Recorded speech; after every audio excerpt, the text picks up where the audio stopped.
Assalamualaikum warahmatullahi wabarakatuh. Dari Sampit Expo Pekan Investasi, gelar wicara atau bincang tayang bincang Dinas Pendidikan Kota Waringin Timur tentang Korma berlangsung. Seperti saat ini di depan sana banyak pengunjung yang datang berlalu lalang. Nah, kita sudah kedatangan tamu istimewa. Hari ini akan bincang-bincang tentang inklusif agar seluruh pemirsa maupun yang menyaksikan tayangan ini, baik langsung maupun ketika sudah diunggah melalui akun YouTube. Mari kita berkenalan dengan narasumber kita yang istimewa hari ini. Silakan, Mem.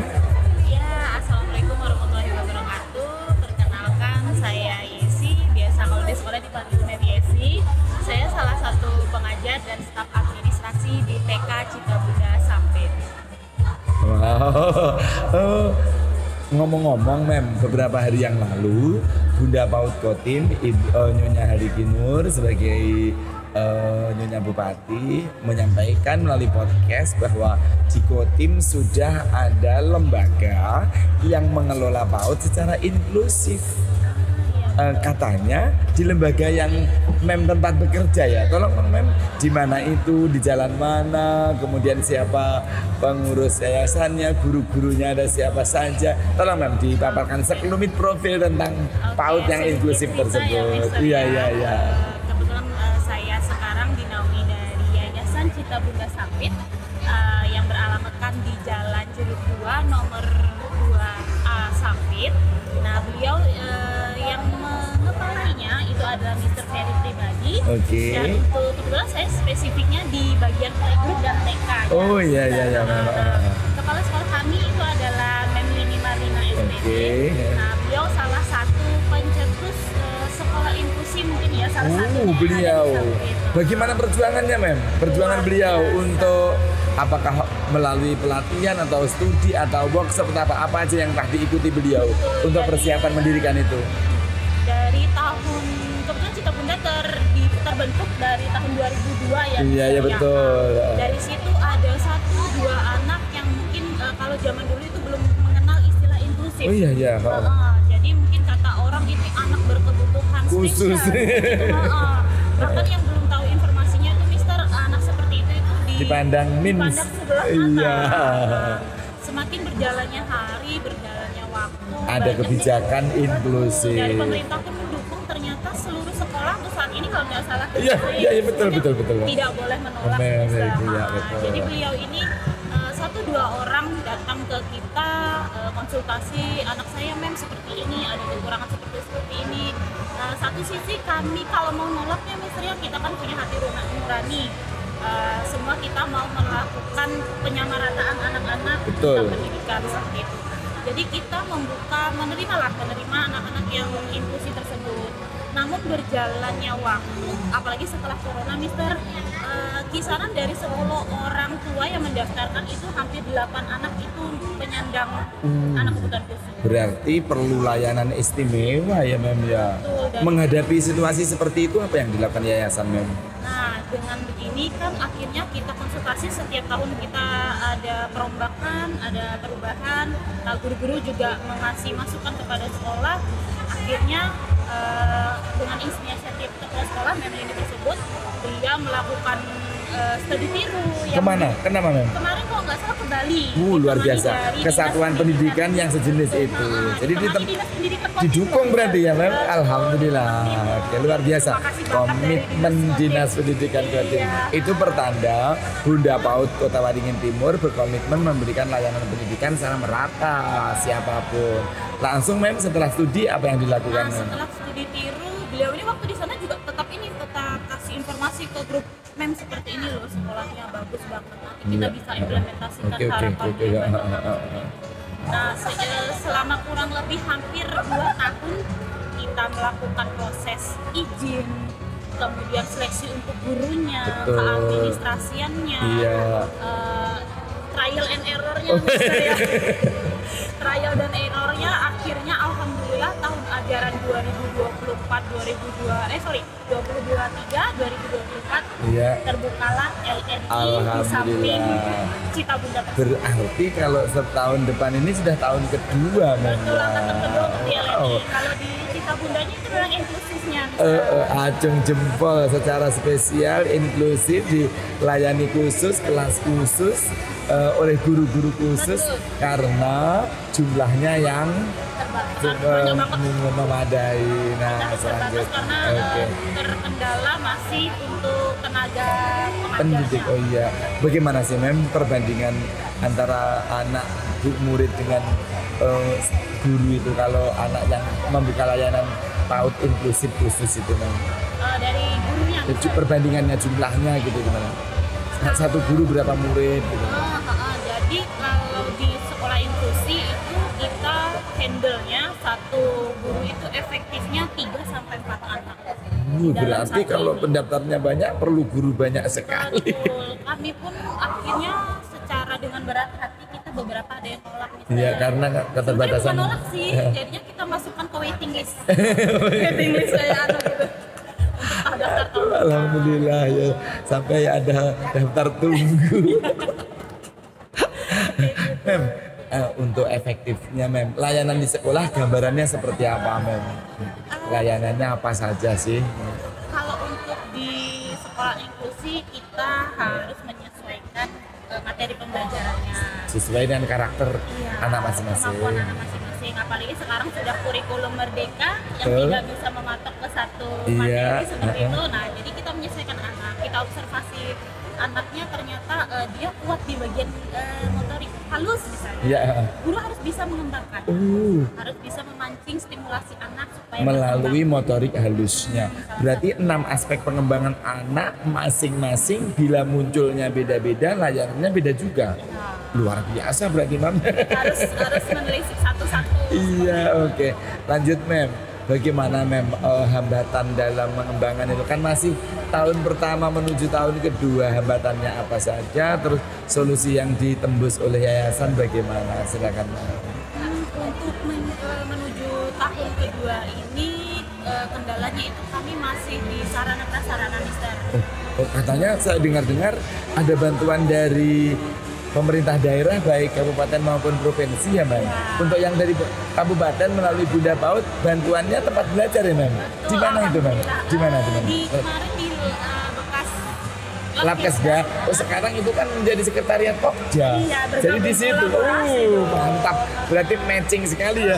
Pokja masa transisi di situ. Kemudian sekolah yang Citabunda buka melalui program inklusif di situ juga. Nah, selain sarana, Mem, tentang guru, tentang orang tua, hambatannya apa, Mem? Kalau guru itu tadi misalnya semakin banyak siswa yang daftar, kebetulan kita masih keterbatasan untuk guru yang memang mengampu spesifikasi untuk anak sekolah benar khusus. Jadi kami masih beberapa membuka lowongan, seleksi tentang guru supaya yang matching sama anak, matching sama Betul. yayasan juga seperti itu. Kalau dari orang tua mungkin beberapa masih ada yang pada masa denial, Mister. Oh.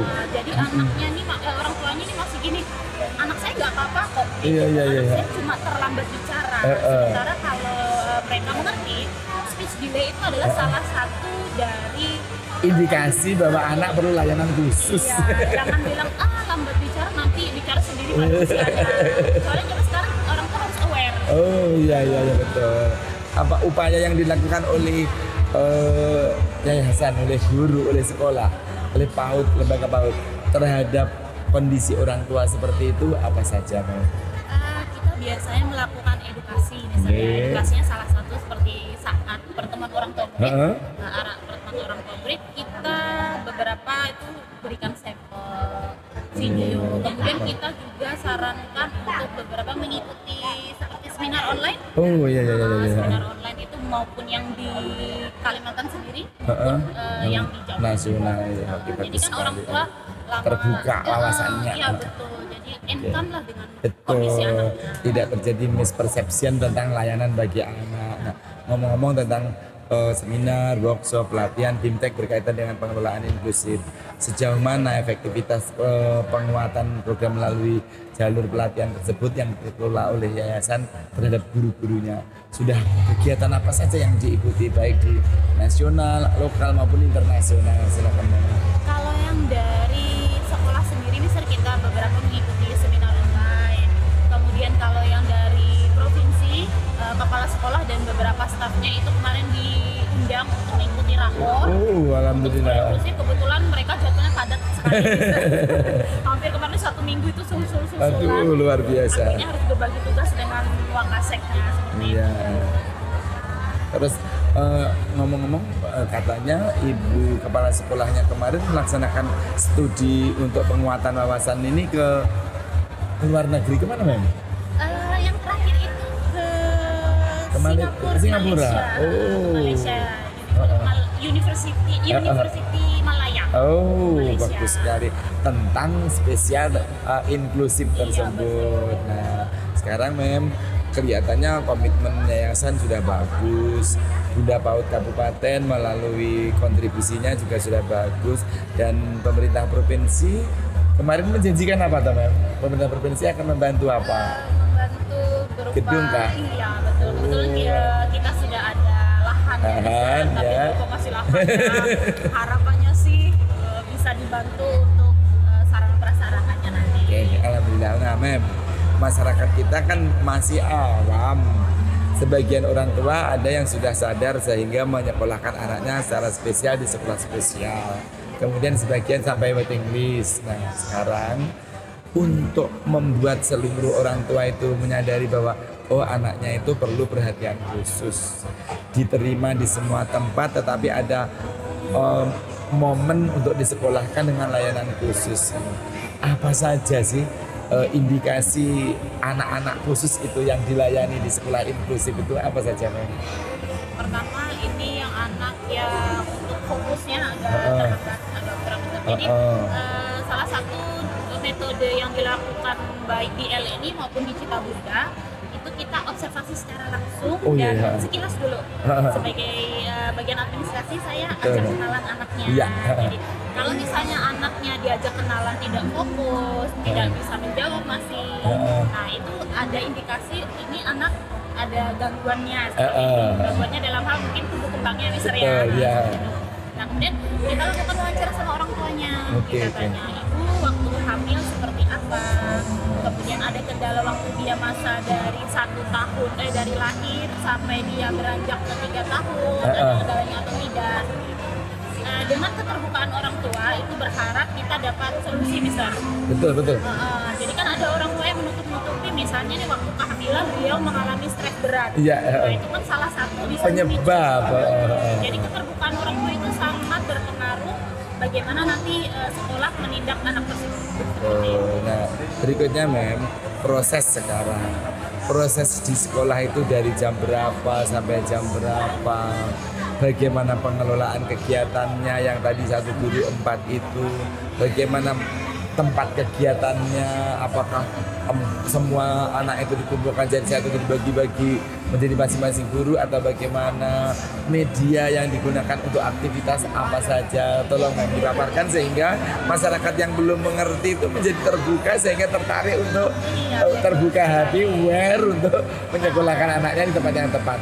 Kalau di LNI sekolahnya itu dari hari Senin sampai Kamis, kita ada 2 sesi. Misal sesi pagi itu sekitar jam 7 sampai setengah 10. Kemudian nanti ada break 15 menit untuk mengantar anak pulang ke orang tuanya. Kemudian kita masuk sekitar 9.45 sampai 12.15. Nah itu kalau yang pagi itu khusus untuk usia setara TKB.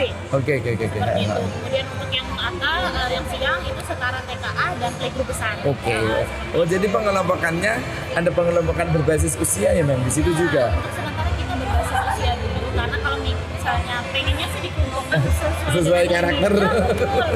Cuman kita kan terkendala lagi jumlah guru. Kemudian untuk media belajarnya kita menyesuaikan besar. Kita nggak bisa pakai buku-buku yang beredar di pasaran ya. Jadi gurunya kembali harus sesuai. Betul. Misalnya kita perlu nih motoriknya, berarti gurunya itu membuat seperti slime. Kemudian di dalamnya itu ada potongan-potongan mainan. Jadi anak itu distimulasi untuk mengambil mainan tersebut di dalam slime itu. Kemudian main kacang hijau dimasukkan ke dalam botol, memindahkan bola menggunakan penjepit ikan itu bisa dari kotak satu ke kotak kedua. Menarik sekali ya. Kita menggunakan alat-alat yang ada di sekitar. Oke, alhamdulillah mem. Oh, menarik sekali ya pemirsa sekalian berbincang-bincang dengan ibu kita. Mem, kalau oleh anak-anak lebih akrab dipanggil apa mem? Saya Mem Yesi. Mem Yesi, nah Mem Yesi. Yang narasumbernya Mem Yesi, yang bertanya misterius. Oke mem, sejauh mana mem apa itu tingkat capaian dari layanan inklusif kepada anak-anak? Terus untuk mengetahui layanan tercapai indikatornya apa saja mem? Kebetulan kita ada MOU dengan beberapa orang di provinsi. Ya. Salah satunya kita harus melakukan asesmen. Oh ya. Jadi di awal pertemuan seperti tahun ajaran baru nanti kita ada asesmen panggil dari orang Palaka. Asesmen awal si anak, profesional beliau ya. Oke. Kemudian nanti di pertengahan tahun semester beliau didatangkan kembali. Iya. Jadi kita dari asesmen awal ke pertengahan progresnya apa? Ya. Seperti itu. Bilanya tidak ada peningkatan. Nah, kita harus mengulik lagi.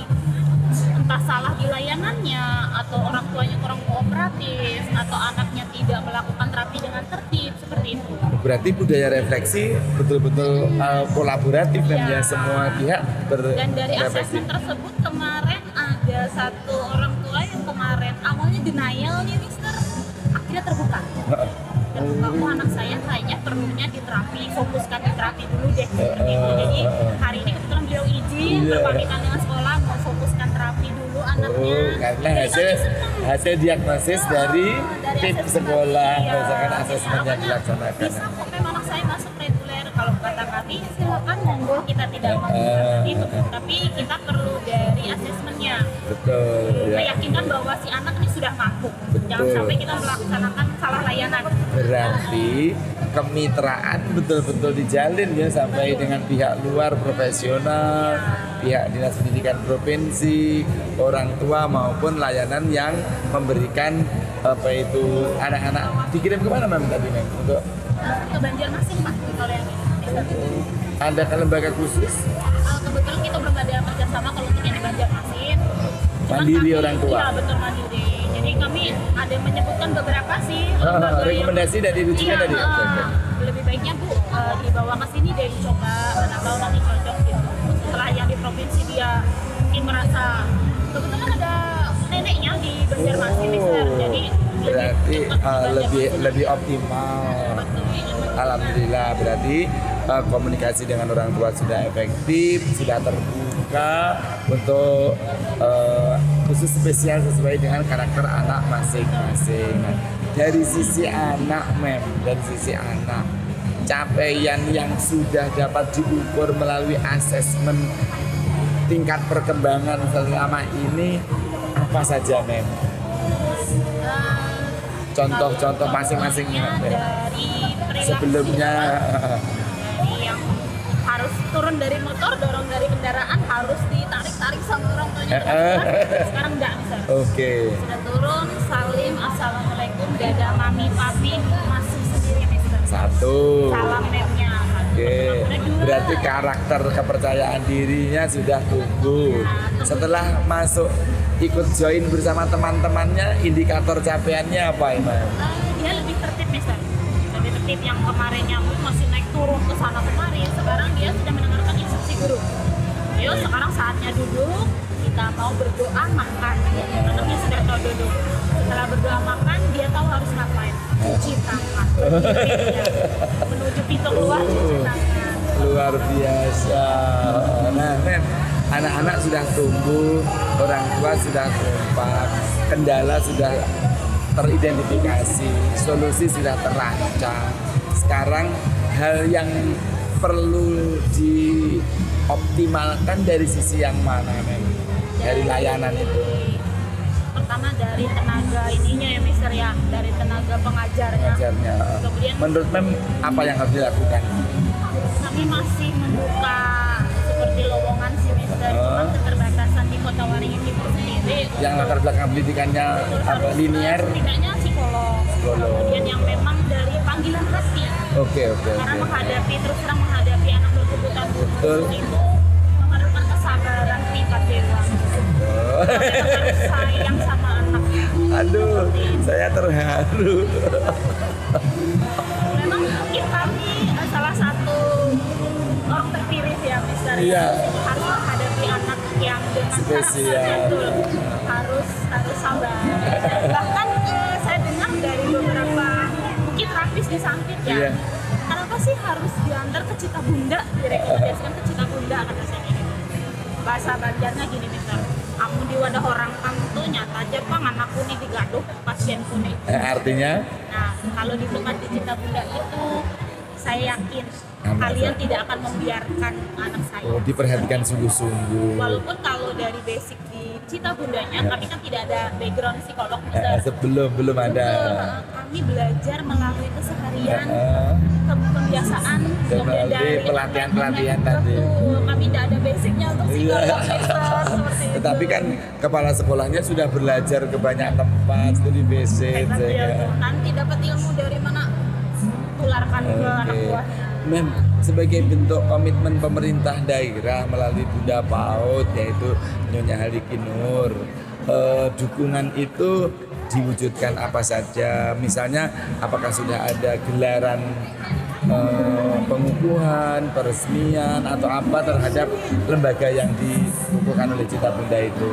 Kebetulan kemarin dari Dinas Pendidikan didampingi Bunda PAUD ya Mem ya? Ya, kemarin akhirnya melakukan peresmian LNI sendiri. Alhamdulillah. LNI itu langsung bernaung dari Dinas Pendidikan Provinsi misalnya. Iya betul, memang kalau inklusif dari Distrik Kodim, kalau LNI dari Distrik Palangkaraya. Provinsi. Tetapi yang mendukung pengembangannya adalah kabupaten dan provinsi.